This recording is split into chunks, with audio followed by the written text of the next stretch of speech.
लोकसभा में लक्षद्वीप से एनसीपी सांसद मोहम्मद फैसल की संसद सदस्यता फिर से बहाल कर दी गई। लक्षद्वीप कोर्ट से 10 साल की सजा हुई थी, जिसमें उनकी सदस्यता चली गई। बाद में केरल हाईकोर्ट ने सजा पर रोक लगा दी। सजा पर रोक के बाद भी लोकसभा से सदस्यता बहाल नहीं हुई। सुप्रीम कोर्ट में सदस्यता बहाल करने की मांग पर आज सुनवाई होनी है। सुनवाई के ठीक पहले लोकसभा सचिवालय ने सदस्यता बहाली का नोटिफिकेशन जारी किया। लोकसभा की सदस्यता फिर से बहाल होने के बाद उन्होंने एनडीटीवी से खास बातचीत की, लेकिन सवाल ये उठ रहा है कि अगर 25 जनवरी को उनकी सजा पर स्टे हो गया तो लोकसभा सचिवालय आज तक उनके उस रिक्वेस्ट पे क्यों बैठा रहा, और जब सुप्रीम कोर्ट में सुनवाई का दिन आया तब जाकर उसने ये फैसला लिया। मोहम्मद फैसल से बात की हमारे सहयोगी ने, आइए सुनते हैं। हमारे साथ है मोहम्मद फैजल, लक्षद्वीप से सांसद हैं, फिर से सदस्यता बहाल हुई है, क्या कहेंगे सर आप? पहले मैं शुक्रिया अदा करना चाहूँगा। भले 2 महीना लड़का है मेरे ऑर्डर वापस आने के लिए। सेक्रेटरी जनरल, स्पीकर को भी मैं बधाई अपना थैंक्स देना चाहूँगा।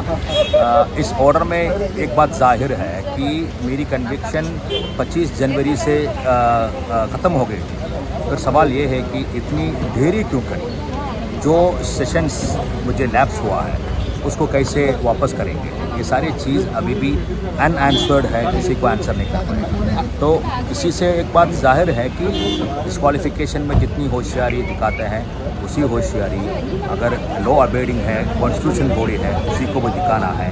तो ये नहीं हुआ था, लेकिन फाइनली अभी रीइंस्टेटमेंट हो गया। आपको इसके लिए सुप्रीम कोर्ट जाना पड़ा, और सुप्रीम कोर्ट में आज अभी हियरिंग है, उससे पहले आपकी बहाल होती है। जी, सुप्रीम कोर्ट में जाना पड़ा।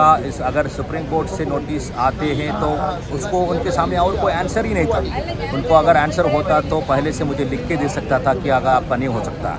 तो इतनी लंबाई खींच कर ये इस मामले को लंबित रखने का कोई रीज़न नहीं था, वो ऑर्डर से पता चलता है। एनीवे कि मुझे सुप्रीम कोर्ट तक जाने के लिए मजबूरी कर दिया उन्होंने कि मेरी सेशंस जॉइंट सेशन मेरा वंचित रहा, और ये सारी चीज़ें होने के बावजूद आखिर में जाके इन्होंने किया, उसके लिए थैंक यू सो मच। आप लगता है कि फैसले से खुश है सर कुछ, लेकिन थोड़ा सा लगता है कि जनता की आवाज़ को आप उठा नहीं पाए? बिल्कुल, क्योंकि ये बड़ा मेरी जनता लक्षद्वीप जैसी जगह पे वहाँ से एक ही मात्र एंट्री है, उनकी अगर हाउस में आना अगर रद्द कर दी और कानून के खिलाफ, ये ठीक नहीं।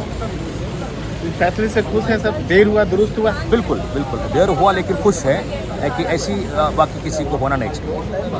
तो ये थे लक्षद्वीप के सांसद मोहम्मद फैजल, जो ये कह रहे हैं कि ये जो फैसला लिया गया है देर आया दुरुस्त है। संसद भवन से राजीव रंजन, एनडीटीवी इंडिया।